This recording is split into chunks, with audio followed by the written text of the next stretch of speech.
بسم اللہ الرحمن الرحیم نحمدہ ونستعین صلی اللہ علی رسولہ الکریم اما بعد. پروگرام شروع ہو چکا ہے. بغیر وقت ضائع کیے آپ کی خدمت میں یہاں تک پہنچے کہ حر نے کس طریقے سے آپ کا راستہ روکا اور راستہ روکنے کے بعد وہی حر شرمندہ ہو کر آپ کے قدموں میں آ کے گر پڑا. اس کے بعد یہ منظر آپ کے سامنے دیا گیا ہے. اس منظر میں ایک طرف 72 کا لشکر ہے, دوسری طرف 9 لاکھ کا لشکر ہے. اس بڑے سے لشکر اور یہ 72 کے سامنے آپ خود اندازہ لگا سکتے ہیں کہ ایک شخص اگر ہو اور آپ کے سامنے مخالف میں 10 بندے ہوں تو کافی بھاری پڑتا ہے. ایک طرف 72 لوگ تھے جن کے پاس کھانے کے لیے کھانا نہیں تھا, جن کے پاس پیاس بجھانے کے لیے پیاس کے عالم میں پانی نہیں تھا, اور ایک دوسری طرف یہ لشکر پہ لشکر جو سیر و سیراب تھے, اور دوسری طرف بنی ہاشم کے شیر 3 دن کی بھوک اور پیاس کے عالم میں آخر کب تک اور کس طریقے سے لڑتے. ایک حد ہوتی ہے انسان کے اندر پیاس کے عالم میں. جب انسان حد سے زیادہ پیاس کے اندر بلکنے لگتا ہے تو انسان کے ہونٹ سوکھ کر پپڑیاں جم جاتی ہے.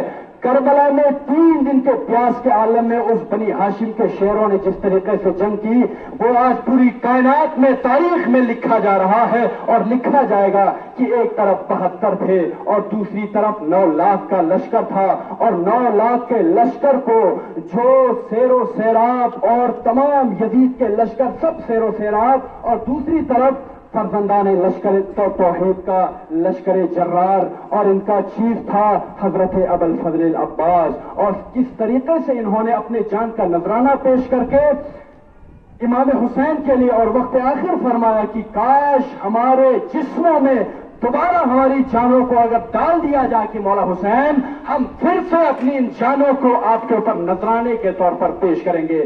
یہ تھے وہ 72 ساتھی. اور آپ نے پھر فرمایا ان کو دیکھ کر کے, اے نانا رسول اللہ, اے بابا علی, جیسے مجھے صحابی ملے نہ آپ کو ملے نہ نانا رسول اللہ کو ملے. ایک طرف آپ تصویر کے حساب سے دیکھ سکتے ہیں بالکل جانوروں کی طرح حملہ کرنے پر تلے ہوئے ہیں.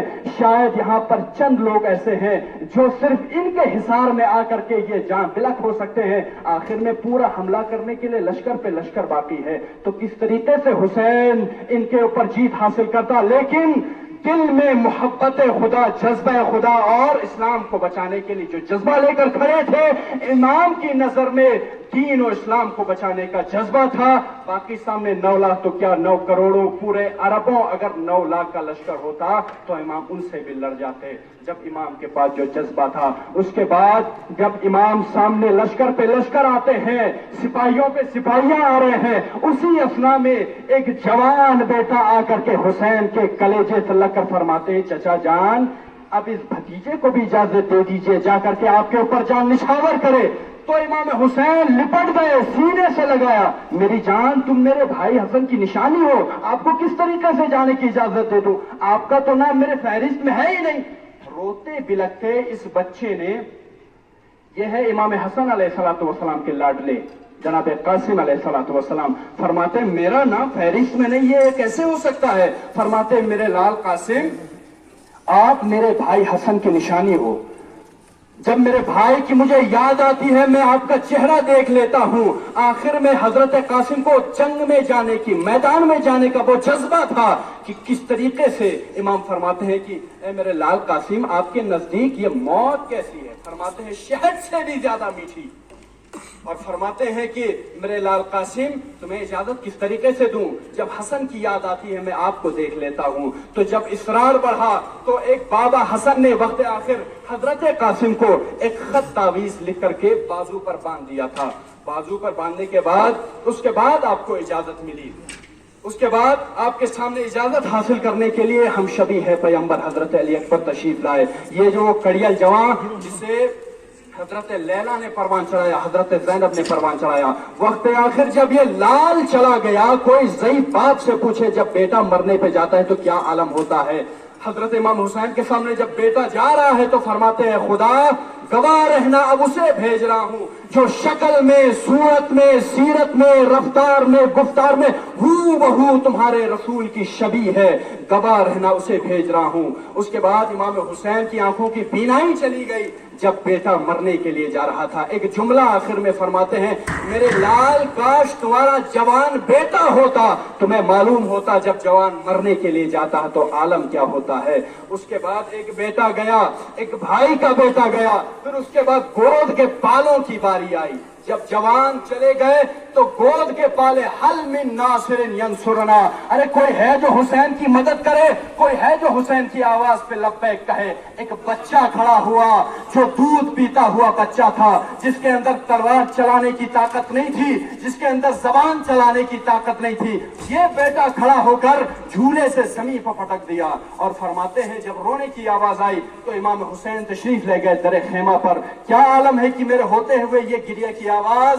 تو اس بچے کو ہاتھوں پر اٹھا کے فرماتے ہیں اے اشقیا, انہی تمام اشقیا کے سامنے جا کے فرماتے ہیں اگر تم سوچتے ہو حسین کے ہاتھوں سے, حسین کی زبان سے کوئی خطا ہوئی ہو تو اس بچے نے کیا بگاڑا, اس کی ماں کا دودھ خشک ہو چکا ہے, خدا کے لیے اسے پانی پلاؤ. تو یہ جب جملہ کہا اس کے بعد اسی بچے کو آپ نے جلتی ہوئے ریت پر لٹا دیا, کہا کہ تم خود آ جاؤ اور اس کو پانی پلا کے جاؤ. جب پانی پلانے کے لیے کوئی نہ آیا تو حسین نے اپنے ہاتھوں پر اٹھا کے کہا اے میرے لال تم بھی تو حجت خدا ہو, تم بھی پیاس کا اظہار کرو. اسی سوکھی ہوئے ہونٹوں پر سوکھی ہوئی زبان کو جب پھیرایا تو کیا عالم تھا, حرملا کا تیر آنا تھا اور اس بچے کی آواز تمام ہونی تھی. یہ ہے وہ کربلا کے شہید, سب سے بڑا شہید. فرماتے ہیں کہ آیا سوال کون ہے سب سے بڑا شہید, کاغذ پر میں نے اصغر پیشیر لکھ دیا اور میں نے کہا طبیب سے سینے میں درد ہے, نسخے میں اس نے ماتم شبیر لکھ دیا. انظار سیتاپوری صاحب سیتاپور سے اس بڑے عظیم ہستی کے لیے ایک شعر فرماتے ہیں. اب آئیے آپ کے سامنے اس ہستی کے بارے میں کیا گفتگو کروں جس نے وفا کی حد کر دی. پوری زندگی ہو گئی کبھی حسین کو بھائی نہیں کہا, ہمیشہ آقا کہہ کے پکارتے تھے.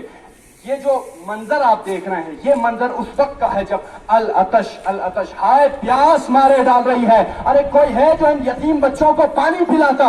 ہائے العطش کی صدا پر جب انہیں اجازت نہیں ملی, کاش اجازت ملتے تو کربلا کا رخ چینج ہو جاتا.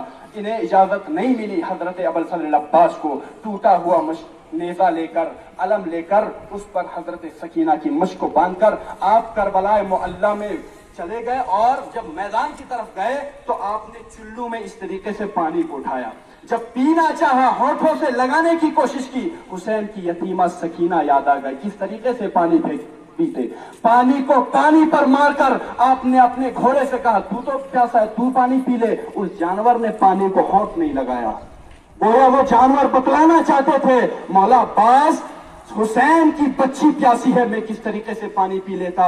تو اس پانی کو آپ نے واپس دریا میں ڈالا, مشق سکینہ کو بھرا اور واپس دریا سے نکل کر آپ جب خیموں کی طرف جا رہے تھے تو فوج اشقیاء نے دیکھا کاش پانی چلا جاتا تو ہم سے کوئی نہیں بچتا, لہذا پانی نہیں پہنچنا چاہیے. اسی اسنا میں کسی نے تیر چلائے, کسی نے بھالے چلائے. اسی اسنا میں کیا ہوا, آپ کا ایک بازو قلم, پھر دوسرا بازو قلم, پھر ایک تیر آ کر آنکھ میں لگا. ہاتھ نہیں تھے, کس طریقے سے صاف کرتے. وہ درد آپ نے جھیل کر کے کربلا کو زندہ باد کیا ہے تا قیامت حشر تک. یہ ہے وہ شعر, کربلا کا شعر. اگر انہیں کاش اجازت مل جاتی تو کربلا میں 9 لاکھ تو کیا پوری دنیا کا لشکر آتا تو کربلا میں کوئی زندہ نہ بچتا. صرف اور صرف ایک آس تھی جس مشق سکینہ کو لے کر چلے, اور اسی مشق میں جب تیر لگا آپ کی آس ٹوٹ گئی. جب آس ٹوٹ گئی آپ خیمے کی طرف جا رہے تھے, واپس خیموں کی طرف جاتا آپ نے گھوڑے کا رخ موڑ لیا. گھوڑے سے کہا اب میں خیمے میں جانے کے لیے میرے پاس چہرہ نہیں ہے, میرے پاس رخ نہیں ہے, میں کس طریقے سے اس چہرے کو لے کر سکینہ سے میں مخاطب ہوں گا. گھوڑے کی باہوں میں اس طریقے سے باہیں ڈالی اور گھوڑے کی گردن کو موڑ کر واپس لشکر کے بیچ میں آپ پہنچ گئے. اور وہاں پر جو آپ کے اوپر ظلم کرنا شروع کیا, کوئی بھالے چلا رہا ہے, کوئی نیزہ چلا رہا ہے, اب بھی کسی کی ہمت نہیں ہے کہ سامنے آ کر آپ پر وار کر سکے, کیونکہ جو آپ کا کمال کربلا کے میدان میں تھا وہ کسی کا نہیں تھا. اب اس کے بعد حسن صابری ہمارے علماء کرام آپ کے سامنے اور پیش فرمائیں گے, اور انشاءاللہ یہ تمام جتنے آپ کے سامنے بتلائے گئے ہیں اور یہ سب ہم سب کو جتنے بھی کربلائی ہیں ان سب کو معلوم ہونا چاہیے. بسم اللہ الرحمن الرحیم.